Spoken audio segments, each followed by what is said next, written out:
My name's Michael Coates. I'm a former firefighter, but I'm also a former soldier. And it's the stories from the individuals within this military community that I'm desperate to document. In this episode, we speak with a military veteran who is a current serving reservist and army wife. We talk about life in the armed forces and its impact on the family. We also speak about her love for photography and spouse employment. Episode 41, Wendy Faux. This is Declassified.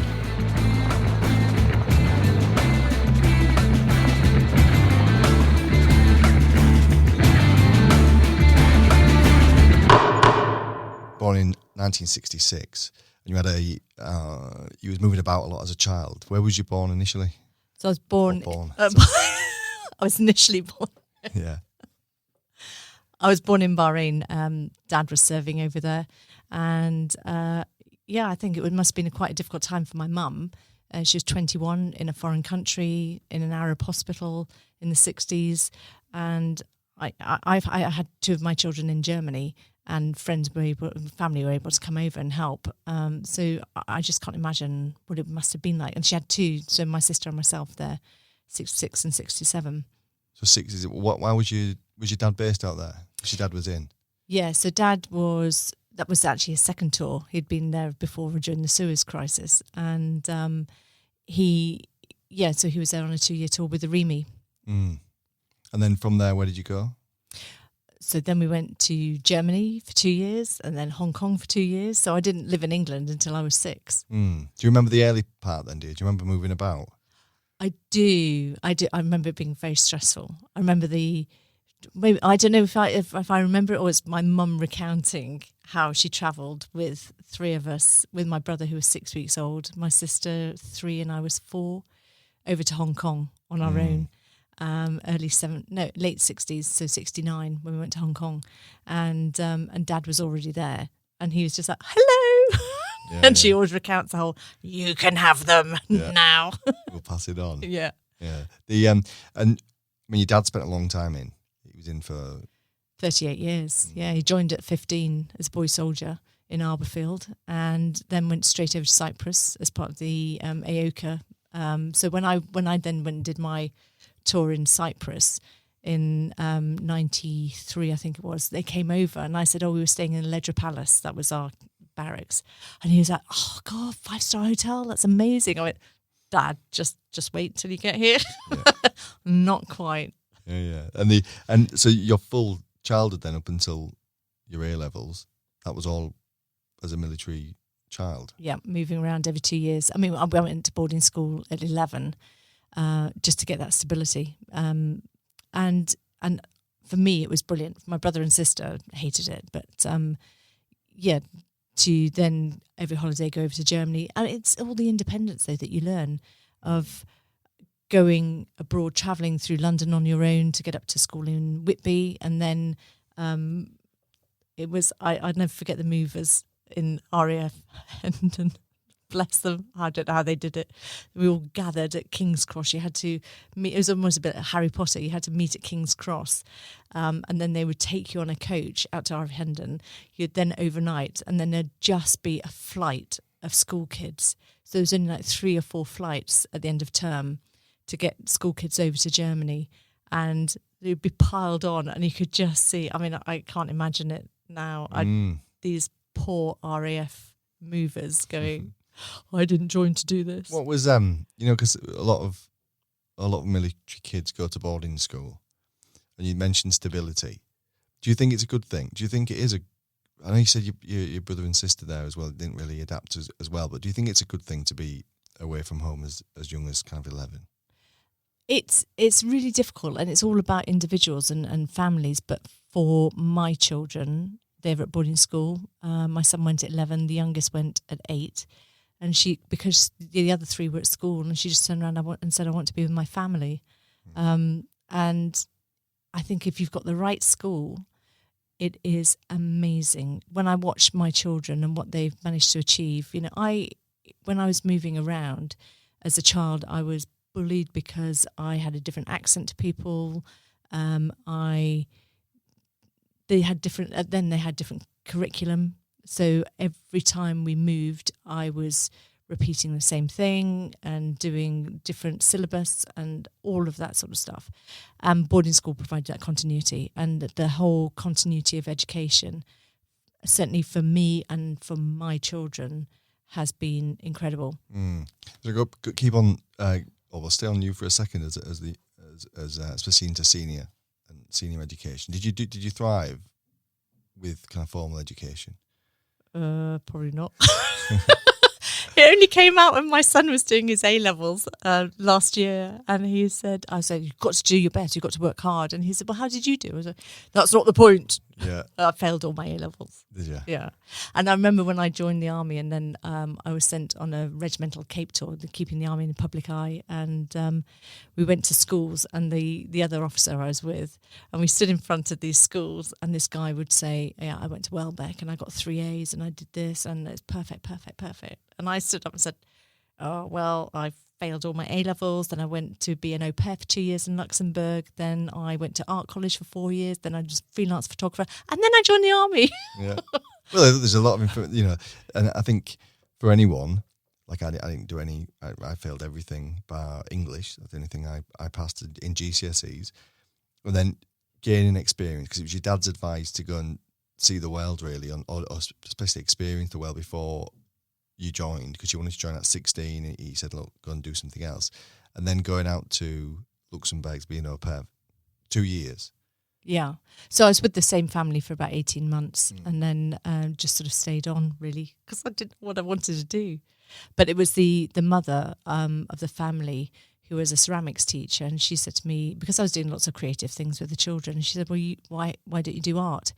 And I said, well, I never did it at school. And she said, doesn't make any difference. So I then went to art lessons in French once a week, and just to get the practice. And then when I went to and did my foundation course and we were being taught perspective, I was just like, I don't understand this. Can you do it in French? Because I'm sure I can understand it better in French. So was the mother, or the mother of the child who you was being up with, did she teach you, or was it separate? No, I mean, she just encouraged me. And that was the beauty of it. I think that with anything like this, and what I've tried to do with my children, is just encourage to do anything and explore. With art, the beauty is that nothing is ever wrong. It's just opinion. And actually, does somebody else's opinion matter? If creatively it's made you feel better and you have got something out of it. And it was one of the big things when I was doing my degree in Nottingham. And if somebody dropped paint all over the place or did something wrong, we'd all say, photograph it, print it, it's art. And it's all about opinion. But it's, for the individual, I think that art is about how it makes you feel, whether it's theatre or painting or sewing or embroidery or photography, whatever it is, if it's something creative, is about how it makes you feel at that time. And I mean, going and living in Luxembourg and then having that art impact you in a way where then it evoked an action, and that action was to do a 3-year degree. Yes. And what was that?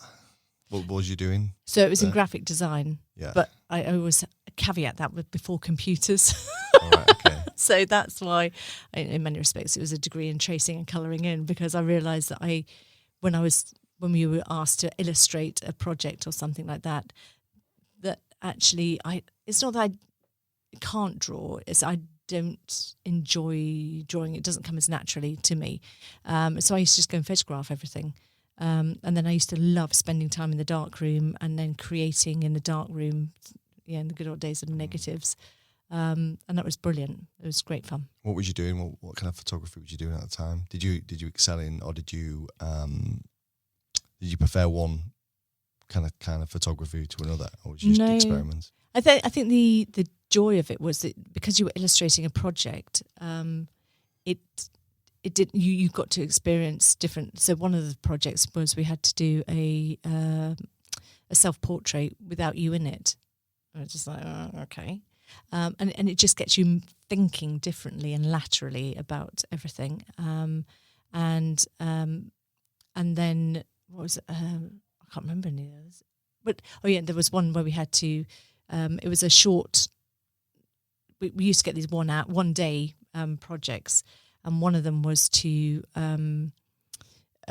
illustrate a particular theme, and everyone was doing these beautiful drawings and illustrations, and I just went outside and drew a hopscotch thing on the floor, took a photograph and printed it up and shoved it on the wall.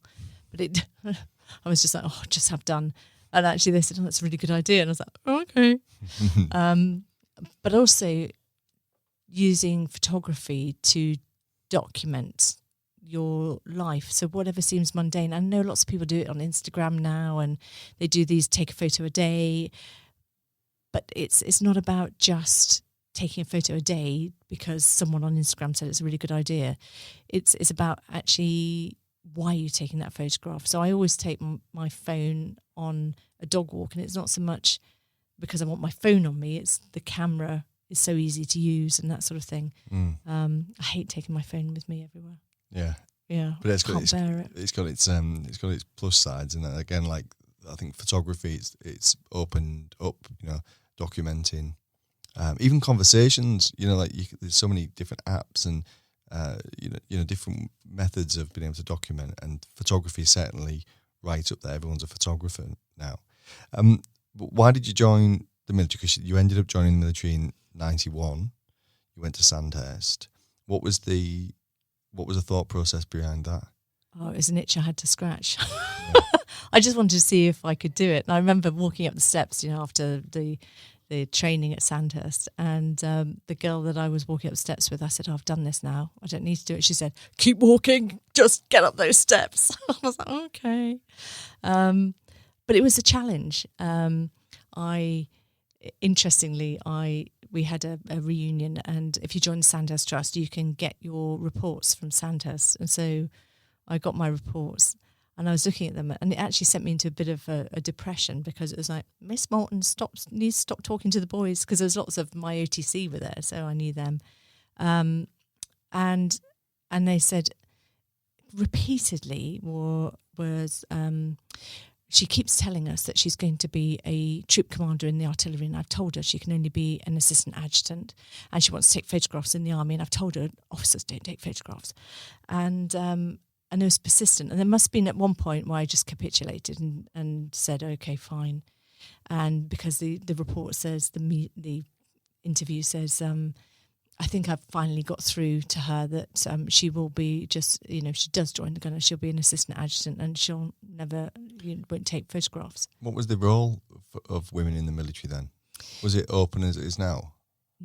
No. So when I joined, it was still WRAC. But What's that? The Women's Royal Army Corps. Okay.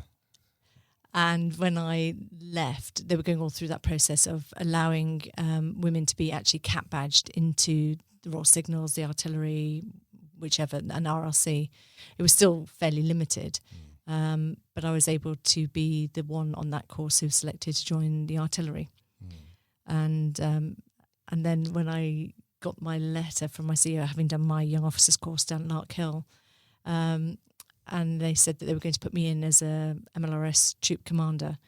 And the line that I've in it is we're going to drive a metaphorical juggernaut through DRA's policy about the employment of women, and just show that this is an area that could be done, and only history will tell whether it works or not. And so I actually sit back and I watch the employment of women in the Gunners particularly just grow and grow. And it's just been brilliant. Yeah, and so you was part of that initial cohort then of female officers joining the artillery? Yeah, so I was number 4 in, and we all had different roles, and others went on to do the forward observation officer and all of those sorts of things. But I still had this urge to take photographs and to promote the army and to capture and document. And I wanted to join the army presentation team, and they said no. So after 3 years, I left. And then within 2 months, I joined the reserves, and I was in Bosnia with 16 air assault in Croatia, really, so Ploče, as a media officer, photographing and documenting a deployment. And then, so did you stay, we'll fast forward a little bit and we'll come back. So you left the regular army in 95, but throughout that period, you was the unit press officer. Yeah. So again, I was always taking photos. Is that what it is? Explain what that is. What is the unit press officer? What do you do? The unit press officer is designed to let the media and the rest of the world know what's going on in a regiment and or battalion, whatever. And it's still a really, really valid role today, and especially on deployments and that sort of thing. But you tend to forget about it when you're in camp or peacetime. But actually, it's crucial because it's that link to the community. It's the link and making soldiers feel good about themselves. And when I was interviewing soldiers who were in the middle of nowhere, building a road or something like that in the centre of Bosnia, and they say, I'm just a plant operator, or I'm just a driver, or just this, and it's just sort of, no, you're not. And everybody has a story. Everybody has a story in them. And soldiers have often challenged me on it. They said, no, we haven't. I can't do anything. And I said, I remember there was one time there was a gunner regiment going off to Cyprus. And I said, just pick anybody and I'll tell you what the story is. So they picked somebody.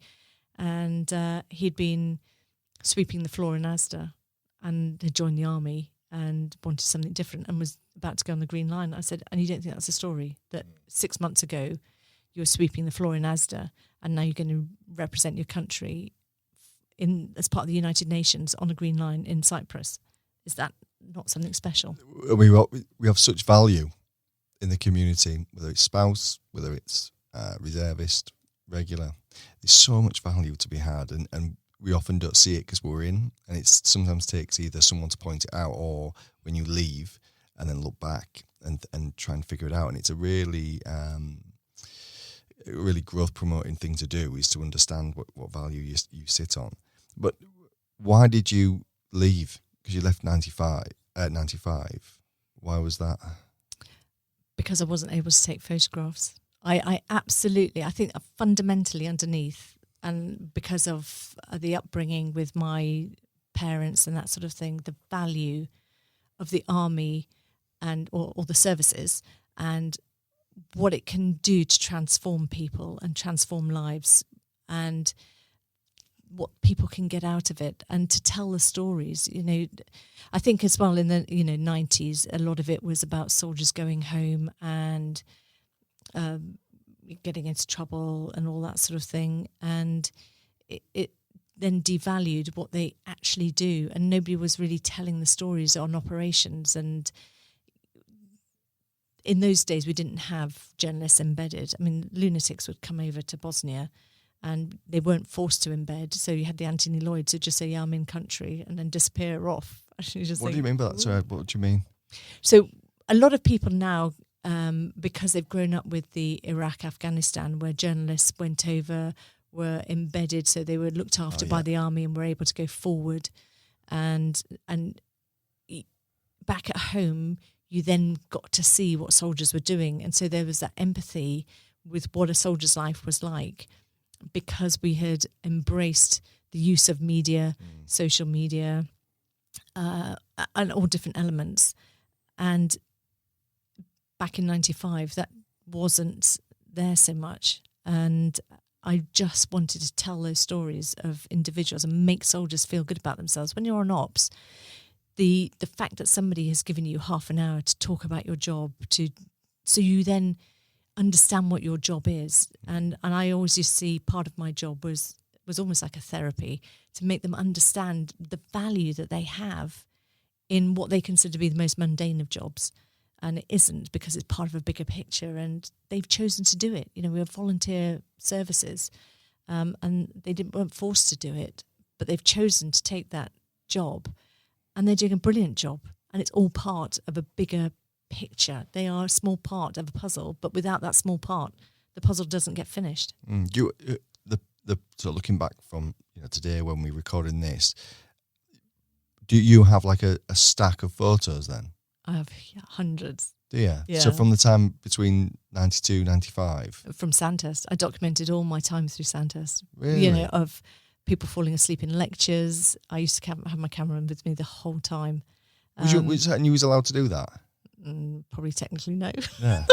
I don't know, but I did it, and then we did an end of year booklet type thing. But I mean, when I look back at some of the negatives that I've got, I would love to do it as a sort of an insight into what it was like to go through Sandhurst, but I'd have to get permissions, and I don't think some of the people. Yeah. But put it this way, Sharon Naismith was in my intake. Right. So. These because I'm fascinated with documenting these stories. Like, of course, that's why we're sat here now, and we've done 40 odd hours so far. But leaving then, because what was the reason why you couldn't take photos then? Well, Did you move into a different role or something? They wanted, at that time, it was all about women being seen to be doing. And because I'd had this job as an MLRS troop commander, they wanted me to go and be an FOO. And it was almost like those of us who were pioneers, inverted commas, were then being put forward as poster girls. And it was just like, do you know what? I just want to be in the army. I don't care about being the best or being on a pedestal. I just want to do a job, and I want to be a part of this. And they weren't letting me do it. I can't remember who it was who said to me at the time, have you heard of the TA, public information officers? And I said, no, never heard of them. And looked them up, and within months I was joined up into the reserves and deploying out. So it was an easy transition and out and then straight into reserves? Yeah. Did you have Best thing I've ever done. Thing I've ever done. I've done in the army all the things I ever wanted to do. All the things I've wanted to do. In the reserve? Yeah. Go on. So from transition then, so you a regular? Yeah. Are you with your husband at this point? 95? No. So funnily enough, we were at Sandhurst together. So we trained alongside each other. And so we knew of each other. He always says, if you asked him, he would say, oh, she didn't know me. And I would say, 600 boys, 60 girls. I'm not going to narrow it down to one. Yeah. So actually, it wasn't until I left the regulars, I'd been to Bosnia, and I came back, and I was part of the training team who were then training the next rulmont of guys going out. And I was in Senlager. And in my regular service, I spent all my time in Senlager, and the light infantry were in Paderborn. He was light infantry. And so I knew them. And they said, what are you doing back? Coming to a party, blah, blah, blah. And then we sort of met and married in a year. Mm. So there are no secrets. You married 97. You've been in reserve for 2 years. Yes. Was you employed as well, or was you just... was you just working as a reservist? So just before we got married, actually, I thought I'd come across my ideal job. It was working for a charity that I was employed as their media officer to go overseas. So I was going to go to the Congo. So I had all the inoculations and visas to go through Rwanda. I mean, this is in 96. Into the Congo to support these medical, it was like an English version of Médecins Sans Frontières, and do the media side for them. But every time I asked and I said, so what about Land Rover and radios, and what happens, what's the ConOps, if something happens, what will I do, how do I get out? And they said, oh, no, you're on your own, because the doctors have the Land Rover and the radio, you'll just have to go. And I was like, oh, I don't think so. And that's when I realised, so that value of being able to take risk in the military, because you have that backup. There's a whole system of backup behind you. And that realisation that there wasn't that backup just made me shy away, really. Mm. You stayed, or you're still in the reserve. You're still a reservist now. Yeah. But you're also a military wife, a military spouse. You have 4 children born 2000, 2001, 2004, 2005. So really at the start of a lot of the conflict that we were facing from Iraq and Afghanistan. 2003, your husband was involved with Telic 3, and it was the back end was fairly brutal. And what was it like being at home when things were going on out there with the little ones? Did you feel like there was good communication going on? It was quite difficult, actually. I think the joy was the bluey, and I know it sounds really bizarre, very old-fashioned, but the process of writing a letter and sealing it and sending it off and someone receiving it, I've still got all the blueys from all of that time, and then towards the end of the operations when he was on Herrick 19 and the blueys sort of dwindled because the connectivity was there, so people were able to FaceTime or you could send emails and that sort of thing. There's an element that was lost, and I think that's such a shame. So in that sort of historical process, almost that therapy of writing something down and working it through in your head and then putting it onto paper and getting rid of it and then sealing it and posting it, there's an awful lot within a letter that is so much more than just writing to somebody. And with technology you lose that, and you can't. With FaceTime it's there, yes, you see them, but then what do you do 5 minutes later? With a letter you can write, you can read it again and again, and I still have all of mine. You can try and find hidden messages, not so much cryptic, but like emotional messages where if how someone's feeling, especially if you know that person really well. A lot of guys who I know now use their blueys and letters home to start writing their book as well. And if we don't do things like we don't get those kind of habits, those positive routines, like writing, for example, it's very therapeutic as well, and like offloading, we lose that documentation of it. We really do lose something special there. And I've got hundreds in my loft of the blueys from Telic 1, and I've not read them for years, but that's another story. That's your book for later. Yeah, that's the later book.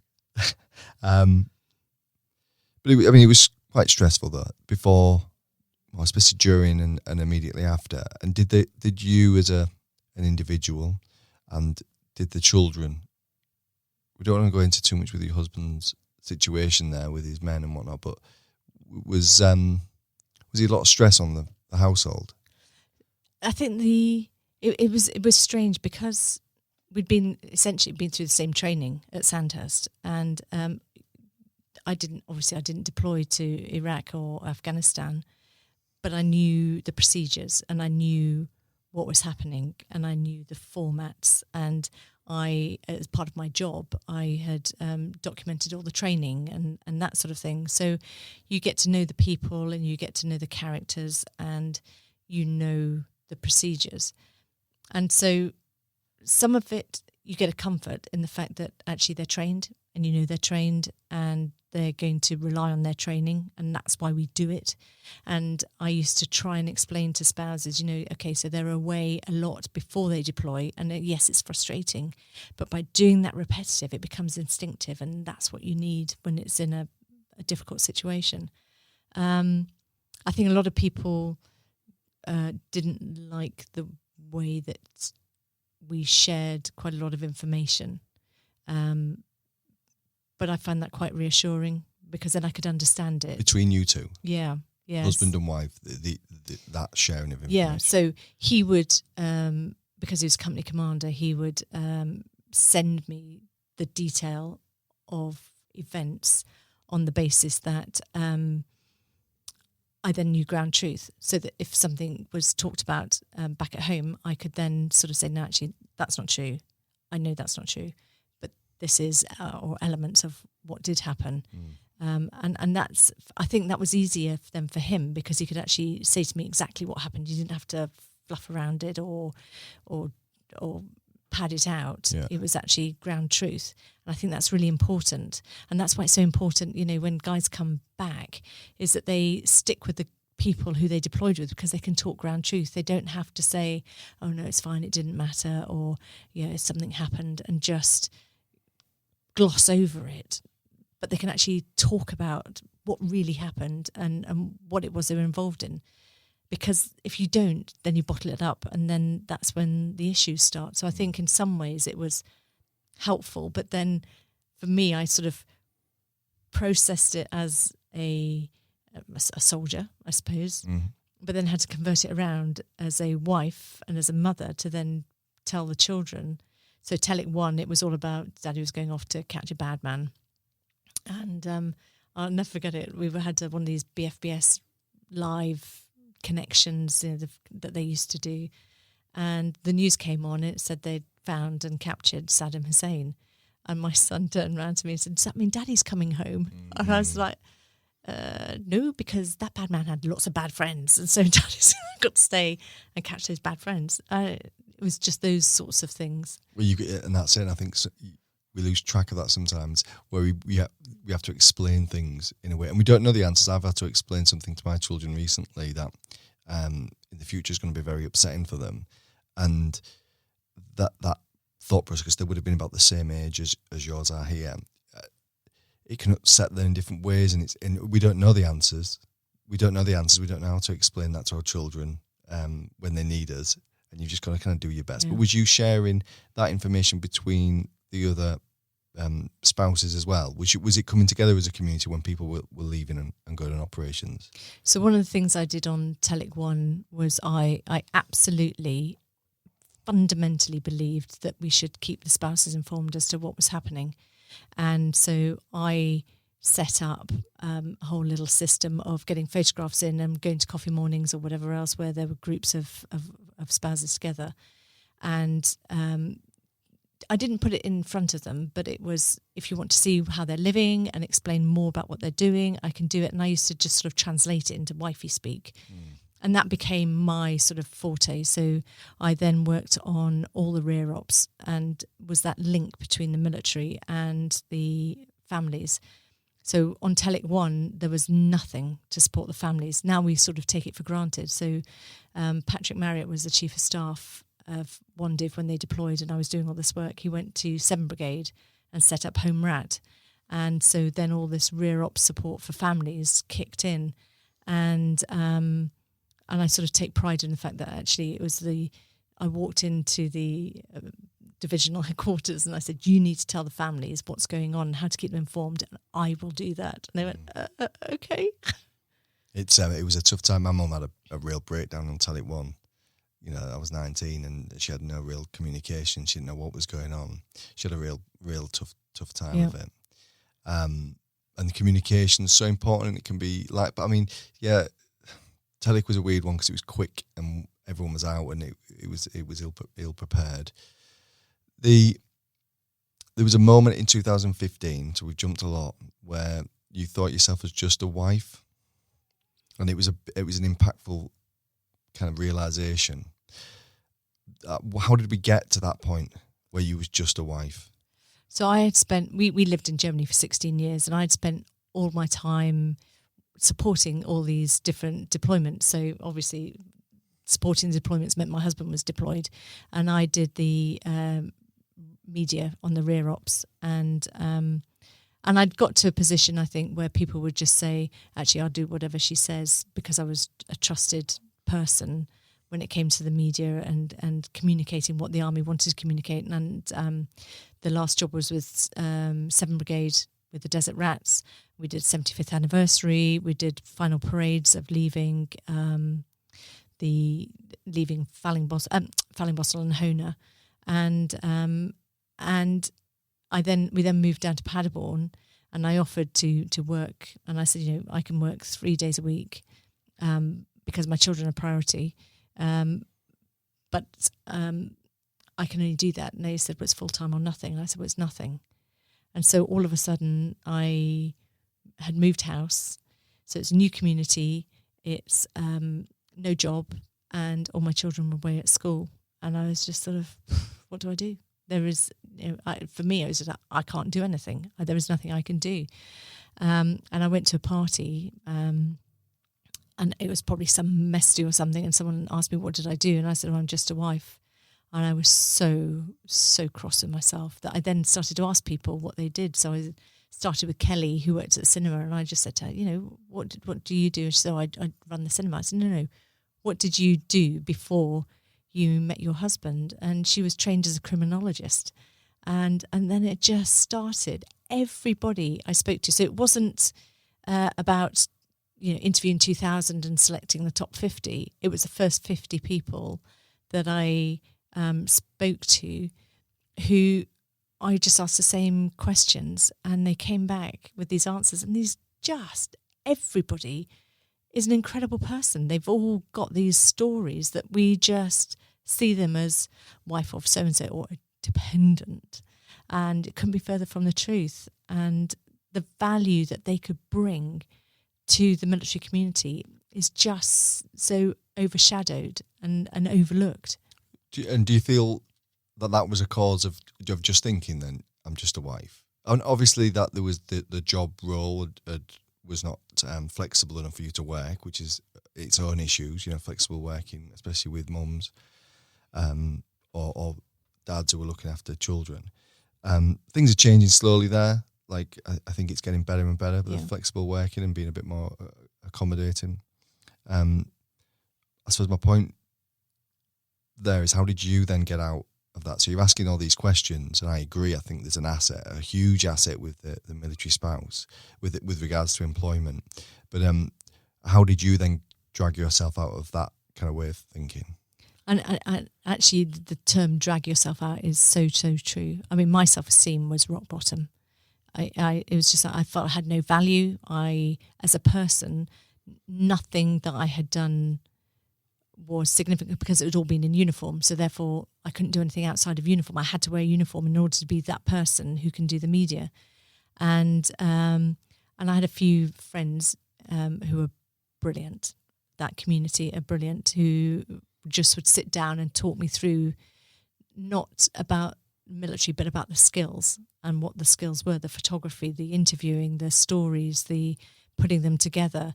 And there was that realisation that actually for the last 23 years I have been doing this, and it's a skill that I could use and apply to the spouses. And every significant birthday I try to do something. And when I was 40, I'd sent a box of chocolates to 40 women who had made an impression on my life. And so I wrote and told them what it was. And so when I hit 50, I thought, actually, this is my community, and I want to talk about my community, which are the spouses. And everyone was just fascinated. I'm glad I didn't sort of video it, because my face, is jaw-dropping half the stories. And there's lots of tears, there's lots of laughter, but fascinating stories. With your art now, with your photography, how is it making an impact with the spouse community? What are you doing now because it's such your work is so powerful, and it's so, is it evocative or not evocative? Like it evokes emotion. What are you doing?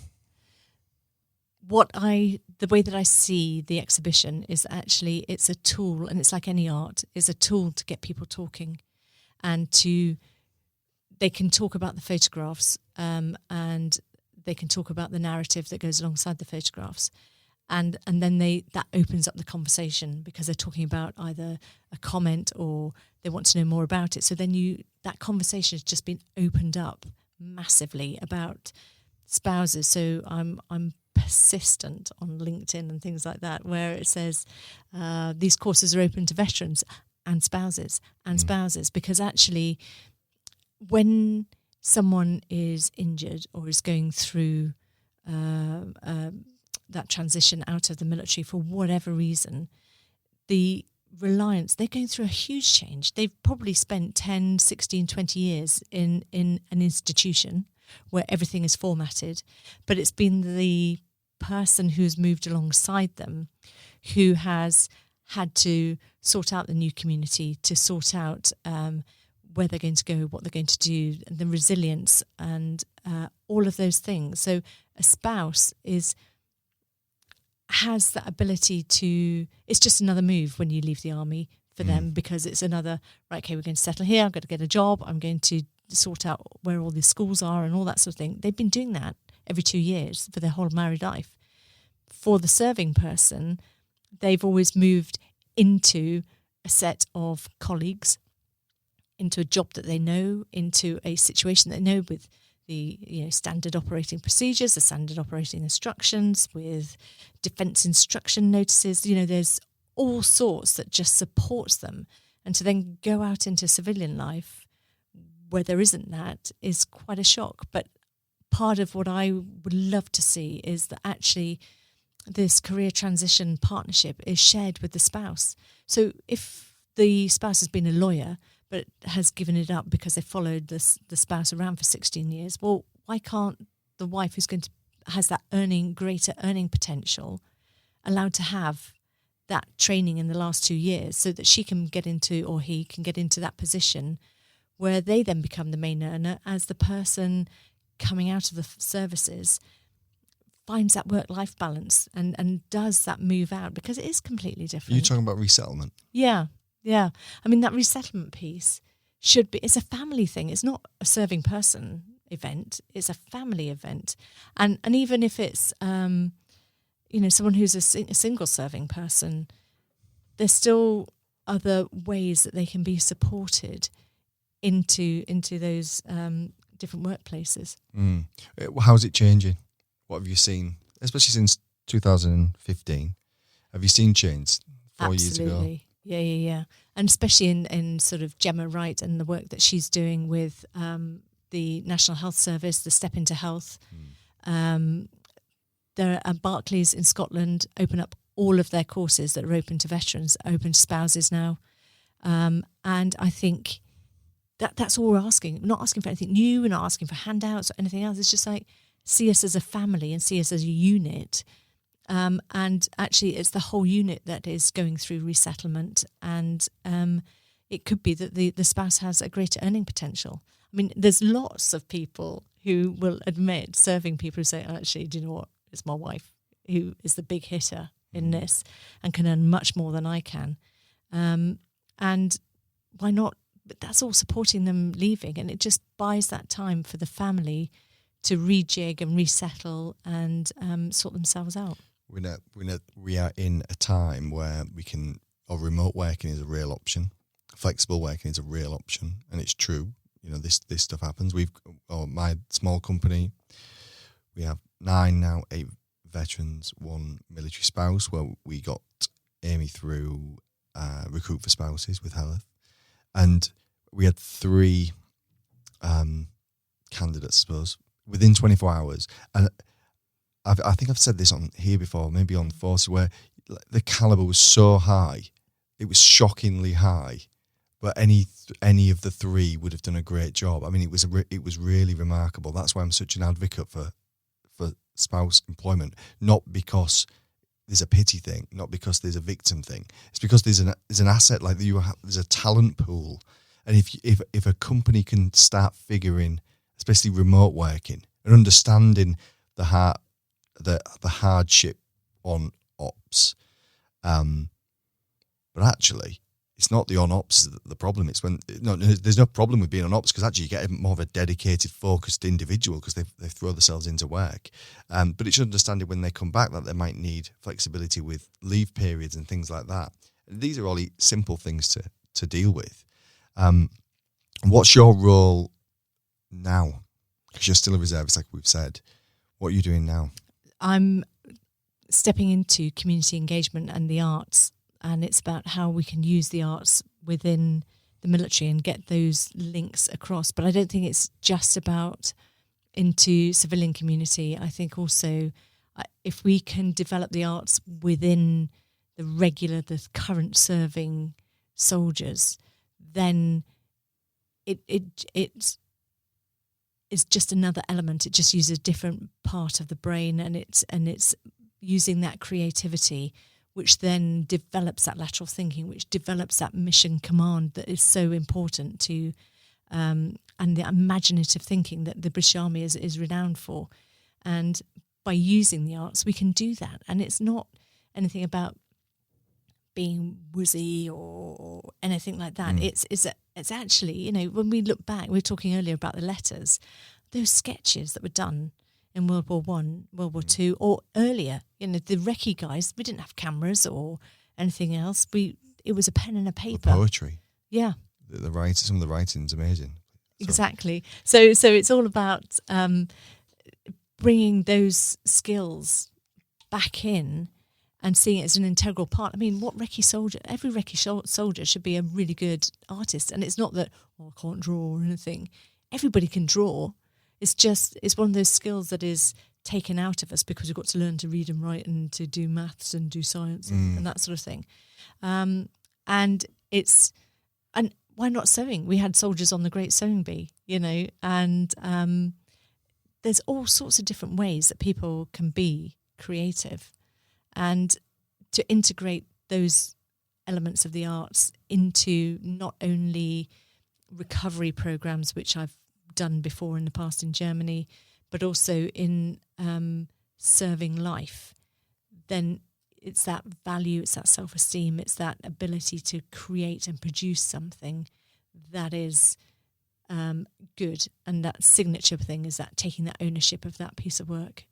I think what the military is getting very good at, the veteran community is getting increasingly good at, and there's a crossover, is mindfulness, is thinking outside the metaphorical box, is trying new things, especially, and I think a lot of it's come from recovery, like long-term recovery, and not the woe me attitude, but just like a tool in the box to be able to unlock, whether it's painting or photography or knitting, or whatever it is. Like, I know lots of people doing this kind of stuff. What do you think the future is going to be with the arts, with the military? I know we've just discussed your role, but where do we want to be with this long term? I think that the arts is a great way of people talking about everything, whether it's the recovery journey, whether it's the journey into the forces, using the arts to talk about what communities think about the military and how they see it, because it's easy enough when, the perception of the military when we were in Iraq and Afghanistan was really good and it was high value and that sort of thing. And when we haven't got those operations as kinetic and that sort of thing, it goes out of the media. But actually, we've got soldiers all over the world. We still have soldiers all over the world. We've got defence attachés in the most amazing places. And art can bring communities together. So it doesn't have to be about sending out short-term training teams to try and settle something. Actually, it could be about bringing the civilian communities together to discuss what the issues are. I think there's so much. And I know the Israeli army uses the art a lot. I met a lady years ago, and it was because her father had been in Bergen-Belsen as a prisoner, and he was Jewish, and they went to Israel afterwards when they were released. And she now does art with Israeli soldiers, and it's almost compulsory when they come off that they do something creative for a week before they are then can go home, because it's almost like that. You think about Cyprus, the soldiers, the British soldiers, would go and they would have enforced fun sort of thing. Actually, some of them don't want to do sports. Some of them maybe just want to sit down and have that space to write or to draw or to just go for a walk and photograph, or just go for a walk and then come back and create something. There's so many different ways that we can use the arts, and hopefully I'll be able to get a couple in. I'm sure you will, and I think it's going to be such an important part. We're at the Invictus trials. It's 2019. Already we're seeing conventional art, as in painting, photography, performing art. We were discussing, if we haven't already, we'll be discussing this in this podcast. And it's so important, I believe, and it's a great transitional piece into kind of meaningful employment as well. Wendy, thanks so much, and we will leave it there. My pleasure.